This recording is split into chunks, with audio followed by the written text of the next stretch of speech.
জাতীয় থেকে আন্তর্জাতিক, প্রান্তিক জনপদ থেকে নগর চারপাশে ঠিক কি ঘটছে এই মুহূর্তে তা নিয়ে আয়োজন এখন চারদিক। আপনাদের সঙ্গে আছি আমি রোকসানা তারিন। কক্সবাজারের উখিয়ায় রোহিঙ্গা ক্যাম্প পরিদর্শন করেছেন যুক্তরাষ্ট্রের মধ্য ও দক্ষিণ এশিয়া বিষয়ক বিশেষ দূত সার্জিও গোর। সঙ্গে ছিল বাংলাদেশে নিযুক্ত মার্কিন রাষ্ট্রদূত ব্রেন্ট ক্রিস্টেনসন সহ ১৪ সদস্যের একটি প্রতিনিধি দল। দুপুরে কক্সবাজার বিমানবন্দরে পৌঁছান যুক্তরাষ্ট্রের বিশেষ দূত সার্জিও গোর। মার্কিন রাষ্ট্রদূত ব্রেন্ট ক্রিস্টেনসন সহ ১৪ সদস্যের প্রতিনিধি দল পরে কড়া নিরাপত্তায় তারা উখিয়ায় বিভিন্ন রোহিঙ্গা ক্যাম্প পরিদর্শন করেন।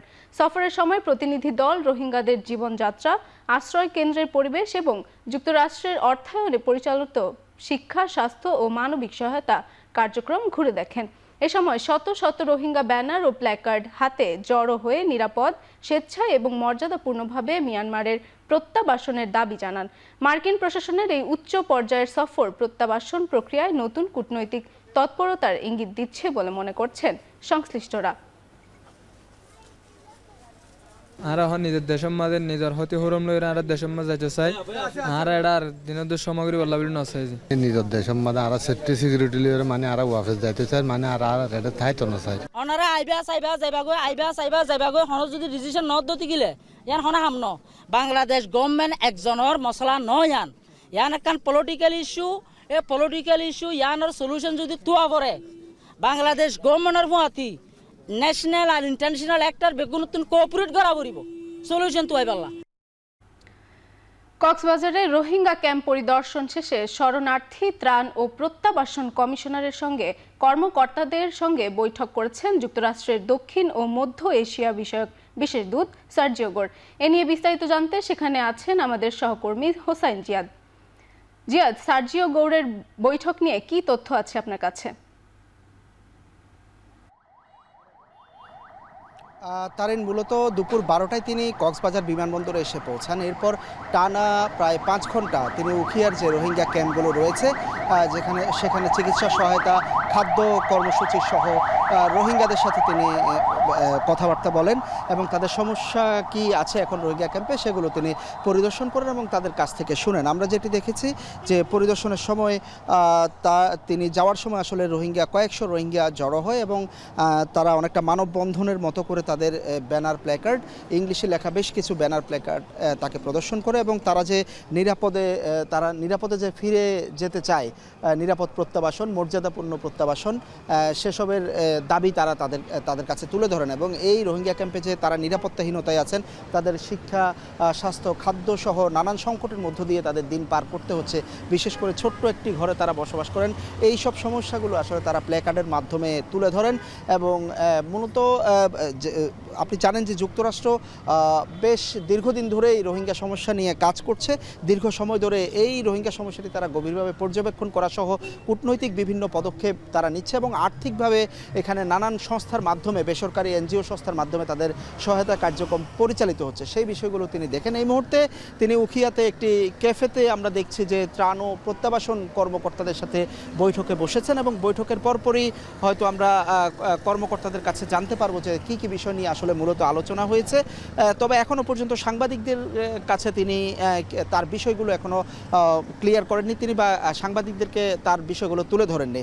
তবে একটি বিষয় পরিষ্কার যে যুক্তরাষ্ট্র যেহেতু দীর্ঘদিন ধরে এটি নিয়ে কাজ করছে, রোহিঙ্গাদের নিরাপদভাবে আবারও মিয়ানমারে ফিরিয়ে নিয়ে আসে একটি ভূরাজনৈতিক একটি জটিল বিষয়। সেই বিষয়ে নিশ্চয়ই যেহেতু যুক্তরাষ্ট্র এবং তার সংগঠনগুলো একটি শক্তিশালী ভূমিকা পালন করে সারা বিশ্বে এবং তারা আশা করছেন যে এর মধ্য দিয়ে একটি নতুন গতি পাবে। কারণ সার্জিও গোর মার্কিন যে প্রশাসন, মার্কিন সরকারের অনেকটা আস্থাভাজন এবং ঘনিষ্ঠ হিসেবে পরিচিত। তিনি মার্কিন যুক্তরাষ্ট্রের যে হোয়াইট হাউসের প্রেসিডেন্সিয়াল যেই প্রাইভেট কর্মকর্তা, সেখানেও তিনি প্রাইভেট কর্মকর্তা হিসেবে কাজ করেছিলেন। কক্সবাজারে সার্জিও গোরের বৈঠক নিয়ে সর্বশেষ তথ্য জানাচ্ছিলেন আমাদের সহকর্মী হোসেন জিয়াদ। সরকারের সর্বোচ্চ নেতৃত্বের নির্দেশনা থাকার পরেও দেশে চাঁদাবাজি, দুর্নীতি কেন কমছে না, এমন প্রশ্ন তুলেছেন জামায়াতের আমির ডাক্তার শফিকুর রহমান। তিনি অভিযোগ করেছেন বর্তমান সরকারের সময়েও পরিবহন খাতে চাঁদাবাজি, দুর্নীতি বন্ধ হয়নি, বরং বেড়েছে। সরকারি দলের লোকজনই পরিবহন শ্রমিকদের হয়রানি ও চাঁদাবাজির সঙ্গে জড়িত বলেও দাবি করেন তিনি। শুক্রবার সকালে রাজধানীর জাতীয় প্রেস ক্লাবে বাংলাদেশ শ্রমিক ফেডারেশনের ত্রিবার্ষিক জাতীয় সম্মেলনে তিনি এসব কথা বলেন। গণভোটে জনগণের রায়কে সম্মান জানিয়ে জুলাই সনদ বাস্তবায়ন করতে হবে। যারা নিজেদের গণতন্ত্রে বিশ্বাসী বলে দাবি করে তারা জনগণের মতামতকে প্রাধান্য দিচ্ছে না কেন, প্রশ্ন তোলেন বিরোধী দলীয় নেতা।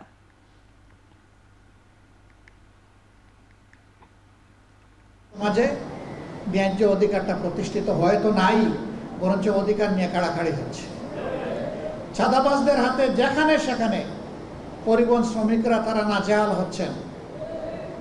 চাঁদা দিতে অস্বীকার করলেই তাদের উপর বিপদ নেমে আসছে, তাদেরকে মারধর করা হচ্ছে, আহত করা হচ্ছে, গাড়ি ভেঙে দেওয়া হচ্ছে। কারা করছে? সরকারি দলের লোকেরা করছে, এটা পরিষ্কার। ব্যর্থতার দায় যখন স্বীকার করলেন তখন কি এই সরকারের আর ক্ষমতায় থাকার কোনো নৈতিকতা থাকে? নৈতিকতা আইন সংস্কার কমিশনের প্রস্তাবনাগুলো জুলাই সনদের আলোকে বাস্তবায়ন হবে বলে জানিয়েছেন আইনমন্ত্রী মোহাম্মদ আসাদুজ্জামান। সকালে ঝিনাইদহ শহরের পুরাতন ডিসি কোর্ট চত্বরে বৃক্ষ মেলায় উদ্বোধন শেষে তিনি এসব কথা বলেন। এ সময় অন্তর্বর্তী সরকারের সময় আইন সংস্কার কমিশন 133টি অধ্যাদেশ জারি করে, যার প্রায় সবগুলোই গ্রহণ করা হয়েছে বলে জানান তিনি। আইন সংস্কার কমিশনের প্রস্তাবনার আলোকেই 133টা অর্ডিন্যান্স অন্তর্বর্তীকালীন সরকারের সময় জারি করা হয় এবং সেই অর্ডিন্যান্সগুলোর মধ্য থেকে প্রায় সবগুলোই আমরা কিন্তু সেই সংস্কারগুলো গ্রহণ করেছি। বাকি যেগুলো আছে আমরা সংবিধান সংশোধন কমিটি গঠন করেছি, বিশেষ কমিটি। সেই কমিটি জুলাই সনদের আলোকে আমরা সংস্কারগুলো এগিয়ে নেব। জুলাই সনদের আলোকে সংস্কার এগিয়ে নিয়ে যেটাগুলো সংশোধন করা দরকার আমরা সেগুলো সংশোধন করব। দেশের মানুষের মধ্যে কোনো বিভেদ বিভাজন বা কোনো চক্রান্তকে বাস্তবায়ন হতে দেয়া হবে না বলে জানিয়েছেন তথ্যমন্ত্রী জহিরুদ্দিন স্বপন। দুপুরে বরিশাল শিল্পকলা একাডেমি মিলনায়তনে পূজা উদযাপন পরিষদ বরিশাল জেলা শাখার দ্বিবার্ষিক সম্মেলনে তিনি একথা বলেন। তিনি জানান, সকল পরিচয়ের ঊর্ধ্বে বাংলাদেশি পরিচয়কে তুলে ধরতে হবে। সবাইকে নিজ নিজ ধর্ম পালনের পাশাপাশি অন্য ধর্মাবলম্বীদেরও শ্রদ্ধা করতে হবে। আয়োজনে বরিশাল সিটি কর্পোরেশনের প্রশাসক এবং পূজা উদযাপন পরিষদের অন্যান্য স্থানীয় নেতৃবৃন্দ উপস্থিত ছিলেন। পাহাড়ি গোষ্ঠী, সমতলের গোষ্ঠী, ভাষা, বর্ণ, লিঙ্গ এবং ধর্ম কোনো কিছুর ভিত্তিতেই 56,000 বর্গ মাইলের এই বাংলাদেশের আমাদের মানুষের মধ্যে কোনো ধরনের কোনো বিভাজন তৈরি করার প্রত্যক্ষ, পরোক্ষ, দৃশ্যমান, অদৃশ্যমান কোনো চক্রান্তকে আমরা বাস্তবায়ন হতে দেব না, দেব না, দেব না। বাংলাদেশে আর কখনো স্বৈরাচার ফিরবে না এবং ফিরতে দেয়া হবে না বলে জানিয়েছেন প্রধানমন্ত্রীর প্রেস সচিব আবু আবদুল্লাহ এম সালেহ। সকালে বিশ্ব সাহিত্য কেন্দ্রের একটি বই প্রকাশনা অনুষ্ঠানে তিনি বলেন, দুটো বিষয়ে দেশের জাতীয় ঐক্য আছে। একটা হলো ফ্যাসিবাদকে ফিরে আসতে দেয়া হবে না, দ্বিতীয় হলো তাবেদারি রাষ্ট্র তৈরি হবে না। অন্তর্বর্তীকালীন সরকারের সময় এমন বেশ কিছু ছিল, কিছু সীমাবদ্ধতা ছিল। আমরা যেমন প্রত্যাশা করেছিলাম হয়তো সবকিছু হয়নি। এর মানে কিন্তু এটা নয় যে অন্তর্বর্তীকালীন সরকারের সঙ্গে তুলনা দিয়ে তার আগে যে ফ্যাসিস্ট গভর্নমেন্ট ছিল তাদেরকে আমরা বাংলাদেশে জাস্টিফাই করব, সেই একটা ধারা, সেই একটা প্রবণতা খুব কৌশলে চলছে। এর বিরুদ্ধে কিন্তু আমাদেরকে সোচ্চার হতে হবে।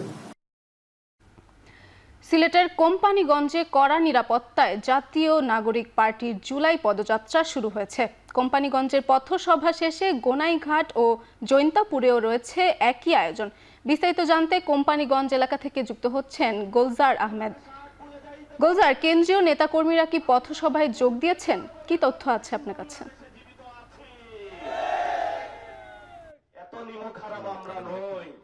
আধা ঘন্টা আগে শুরু হয়েছে সিলেটের যে পদযাত্রা, সেই মঞ্চে বক্তব্য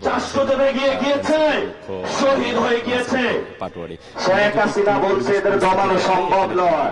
14 গিয়েছে, শেখ হাসিনাকে তার শ্বশুর বাড়িতে পাঠিয়ে দিয়েছে, সেই দিল্লি দেশে এখন অবস্থান করছে। তারা অংশ নিয়েছেন চার্জেস। আমি কিন্তু কর্মী ছিলেন, তারা এই সভামঞ্চে উপস্থিত হয়েছেন এবং যথেষ্ট নিরাপত্তার মধ্যে দিয়ে আজকের মতো তাদের যে পথসভা সেটা শুরু হয়েছে। এখানে আমরা যেটা দেখেছি যে এনসিপি যারা আয়োজক আছেন বলছেন যে সুষ্ঠুভাবেই তাদের এই পথসমাবেশ অনুষ্ঠিত হচ্ছে এবং সিলেটে যে গতকাল থেকে শুরু হয়েছিল সেই জায়গায় গতকাল কোম্পানিগঞ্জ, কানাইঘাট এবং ওসমানীনগর সহ 3টি উপজেলা শেষ করার পর আজকে কোম্পানিগঞ্জ দিয়ে শুরু। এরপরে এটি শেষ করে যে কেন্দ্রীয় নেতারা যারা আছেন, বিশেষ করে নাসিরউদ্দিন পাটোয়ারি এবং সাজ্জাদ সাহেব, তারা যাবেন গোয়াইনঘাটের আরেকটি পথসভায়। সেই গোয়াইনঘাটের পথসভা শেষ করে রাতে জৈন্তাপুরে আরেকটি পথসভা আছে, সেখানের মধ্যে তাদের কর্মসূচি আছে, সেই কর্মসূচি তাদের শেষ হয়ে যাবে। এখন আমরা যতটুকু দেখলাম যে মোটামুটি শান্তিপূর্ণভাবেই তাদের যে সমাবেশ সেই সমাবেশ অনুষ্ঠিত হচ্ছে এবং কোনো ধরনের বিশৃঙ্খলতা ছাড়াই আজকের এই সমাবেশ তাদের সেটি অনুষ্ঠিত হচ্ছে। তো এই হচ্ছে আমার কাছে সর্বশেষ এনসিপির আজকের যে আয়োজন সেটি। সিলেটের কোম্পানিগঞ্জে চলছে জাতীয় নাগরিক পার্টির পদযাত্রা, সেখান থেকে যুক্ত ছিলাম আমাদের সহকর্মী গুলজার আহমেদের সঙ্গে। ফিটনেসবিহীন যানবাহন ও লাইসেন্সবিহীন চালকদের বিরুদ্ধে কঠোর ব্যবস্থা নেবে ঢাকা উত্তর সিটি কর্পোরেশন। বিআরটি এর সঙ্গে সমন্বয় করে আইনি ব্যবস্থা নেওয়া হবে বলে আশ্বাস দিয়েছেন প্রশাসক মোহাম্মদ শফিকুল ইসলাম খান। শুক্রবার সকালে মধ্য বাড্ডায় কর্মরত অবস্থায় সড়ক দুর্ঘটনায় নিহত পরিচ্ছন্নতা কর্মী শেফালী বেগমের বাসায় গিয়ে এসব কথা বলেন তিনি। নিহত শেফালীর শোক সন্তপ্ত পরিবারের সদস্যদের প্রতি সমবেদনা জানান স্থানীয় সরকার প্রতিমন্ত্রী মীর শাহে আলম, গণপূর্ত প্রতিমন্ত্রী সোহেল মঞ্জুর এবং উত্তর সিটি কর্পোরেশনের প্রশাসক মোহাম্মদ শফিকুল ইসলাম খান। এ সময় ডিএনসিসির পক্ষ থেকে 4 লাখ টাকা আর্থিক অনুদান ও 1 বছরের সমপরিমাণ বেতন প্রদানের ঘোষণা দেওয়া হয়। ডিএনসিসি প্রশাসক বলেন, পরিচ্ছন্নতা কর্মীরা দিন-রাত নগরবাসীর সেবায় নিয়োজিত থাকেন, তাই তাদের নিরাপদ কর্মপরিবেশ নিশ্চিত করা সবার দায়িত্ব।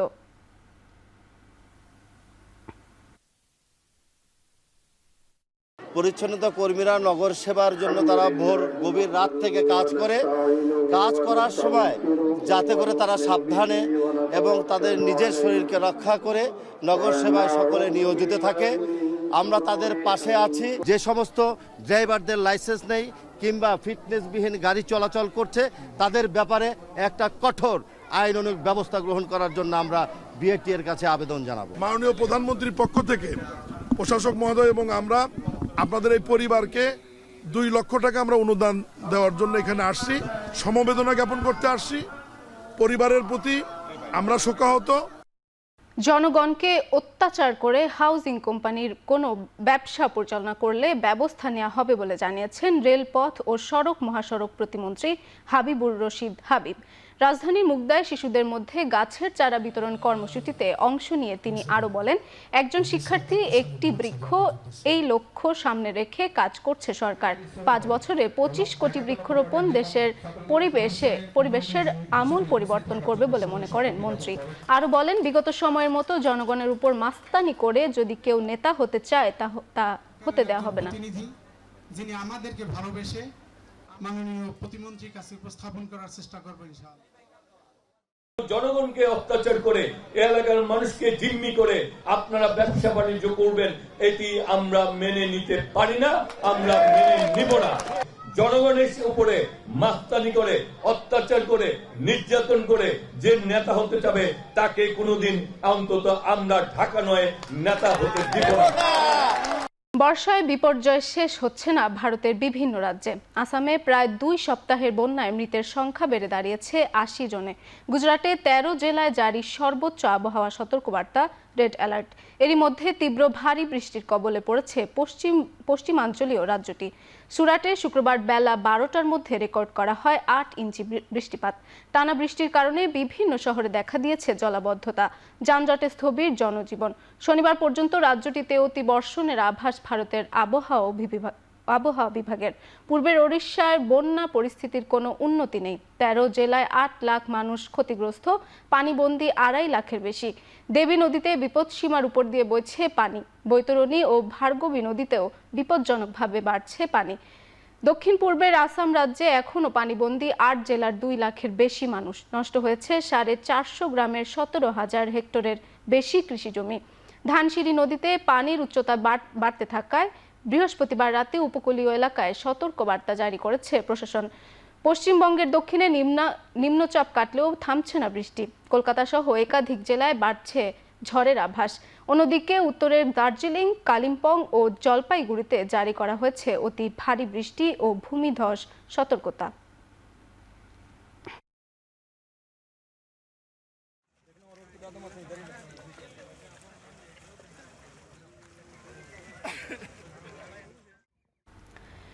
ইউরোপে দাবানল স্থিতিশীল হওয়ার পর এবার আগুনে পুড়ছে যুক্তরাষ্ট্রের ক্যালিফোর্নিয়ার সোনোমা কাউন্টির উপকূলীয় অঞ্চল। সল্ট পয়েন্ট স্টেট পার্ক এলাকা থেকে সরিয়ে নেওয়া হয়েছে স্থানীয়দের। 20% আগুন নিয়ন্ত্রণে এলেও প্রায় 143 একর এলাকা জুড়ে ছড়িয়েছে দাবানল। তবে আগুন জঙ্গলের দিকে অগ্রসর হওয়ায় লোকালয়ে তেমন ক্ষয়ক্ষতির আশঙ্কা করছে না স্থানীয় প্রশাসন। এদিকে নতুন তাপপ্রবাহ আর দমকা হাওয়ার কারণে স্পেনের দাবানল পরিস্থিতির আরও অবনতি হতে পারে বলে সতর্ক করেছে প্রশাসন। দেশটির ইতিহাসের সবচেয়ে বিধ্বংসী এই দাবানলে আভিলা প্রদেশে পুড়ে ছাই হয়ে গেছে কয়েক ডজন বসতবাড়ি। আর এখনও পর্যন্ত দাবানল ছড়িয়েছে 1,72,000 হেক্টরেরও বেশি এলাকায়। এদিকে ফ্রান্সের দক্ষিণ পশ্চিম আরও তীব্র আকার ধারণ করেছে দাবানল। 10,000 হেক্টরেরও বেশি বনভূমি পুড়ে যাওয়ায় পাশাপাশি ছাই হয়েছে 80টি বসতবাড়ি। ফেরেট উপদ্বীপ থেকে অবিলম্বে বাসিন্দাদের সরিয়ে নেওয়ার নির্দেশ দিয়েছে প্রশাসন।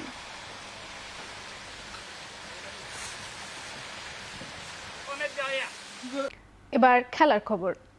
এশিয়ান লিজেন্ডস লিগে বাংলাদেশ টাইগার্সের অধিনায়ক নির্বাচিত হয়েছেন সাকিব আল হাসান। দলের বাকি সদস্যদের মধ্যে রয়েছেন অলোক কাপালি, তুষার ইমরান, মেহেদি মারুফ, আরিফুল হক, শফিউল ইসলাম ও মুক্তার আলী।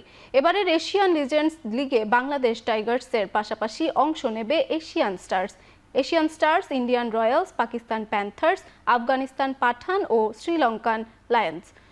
30 জুলাই জাম্বিয়ায় শুরু হওয়ার টুর্নামেন্টটি চলবে আগামী 10 আগস্ট পর্যন্ত। বর্তমানে সাকিব লঙ্কা প্রিমিয়ার লিগে জাফনা কিংসের হয়ে খেলছেন। ইতোমধ্যে তার দল প্লে অফ নিশ্চিত করেছেন। 7 ম্যাচে 10 পয়েন্ট নিয়ে শীর্ষে জাফনা। অস্ট্রেলিয়ার বিপক্ষে 2 ম্যাচের টেস্ট সিরিজের জন্য রাতে ঢাকা ত্যাগ করবে বাংলাদেশ দল। 23 বছরের মধ্যে এবারই প্রথম অস্ট্রেলিয়ার মাটিতে টেস্ট খেলতে যাচ্ছে বাংলাদেশ দল। ইনজুরির কারণে এই সিরিজে বাংলাদেশ দলে থাকবে না পেসার নাহিদ রানা এবং নিয়মিত উইকেট রক্ষক লিটন দাস। পেসার শরীফুল ইসলামও প্রথম টেস্টে থাকছে না। দেশ ছাড়ার আগের দিন অধিনায়ক নাজমুল হোসেন শান্ত তাই বাস্তবতা মেনে ভালো খেলার প্রতিশ্রুতি দিয়েছেন। অবশ্য প্রতিপক্ষ অস্ট্রেলিয়া খেলতে নামবে পূর্ণ শক্তির স্কোয়াড নিয়ে। সিরিজের প্রথম টেস্ট 13 আগস্ট থেকে ডারউইনে। পরের ম্যাচ শুরু 22 আগস্ট।